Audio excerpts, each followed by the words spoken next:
எனக்கு ஒரு ஆபத்துன்னா அப்பா உள்ளம் தாங்காது. எனக்கு ஜுரம் வந்தா எங்க அம்மா தூங்காது. நம்ம நல்லா இருக்கணும்னு அப்பா அம்மா நினைப்பாங்க.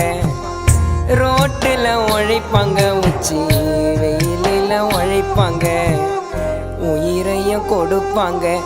அம்மா அப்பா அம்மா அப்பா அம்மா.